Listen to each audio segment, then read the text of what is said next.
مصرفی مجمع اپنی ایجاد کی ہوئی بھاپ مشین سے اچھا منافع کما رہے ہیں۔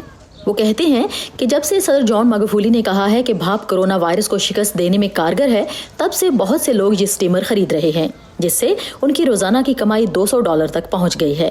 پہلے میری روزانہ کی کمائی 70,000 سے 1,00,000 شلنگ ہوتی تھی، لیکن اب میں 5,00,000 شلنگ روزانہ کما لیتا ہوں، اور ایک دن تو یہ رقم 10,00,000 شلنگ تک پہنچ گئی تھی۔ ابھی تو یہ آغاز ہے۔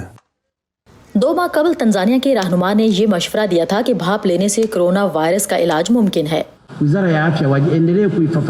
وزارت صحت اس بات کی وضاحت دیتی رہے گی کہ کیسے بھاپ سے وائرس کو ختم کرنے میں مدد ملتی ہے۔ بھاپ سے جب درجہ حرارت 100 ڈگری سینٹی گریڈ تک پہنچتا ہے تو ناک یا منہ میں موجود وائرس پگھل جاتے ہیں۔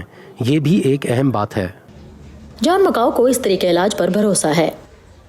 میں بھاپ لیتی ہوں کیونکہ میں جانتی ہوں کہ وائرس موجود ہے، اور جب میں بھاپ لینے کے بعد باہر نکلتی ہوں تو میرا جسم بہت پرسکون محسوس کرتا ہے۔ ہمارے صدر اور وزراء نے بھی یہی مشورہ دیا ہے کیونکہ وہ اس کی اہمیت سے آگاہ ہیں۔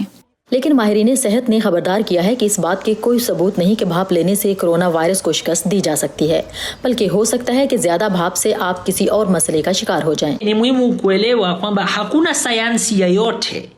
یہ سمجھنا ہوگا کہ اس کا کوئی سائنسی ثبوت نہیں ہے، لہٰذا آپ وائرس کے علاج کے لیے بھاپ کا سہارا نہیں لے سکتے، بلکہ یہ بھی سمجھ لیں کہ ایسا کرنے سے آپ کی صحت کو کوئی اور مسئلہ بھی ہو سکتا ہے۔ کچھ لوگوں کو نمونیا ہو جائے اور پھیپھڑوں کے مسائل لاحق ہو جائیں، اور اس سے ان کے کورونا سے متاثر ہونے کے امکان بڑھ جائیں۔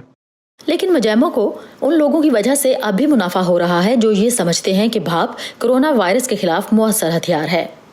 چارلس کومبے کے ساتھ سعدیہ زیبران جھا، وائس آف امریکہ۔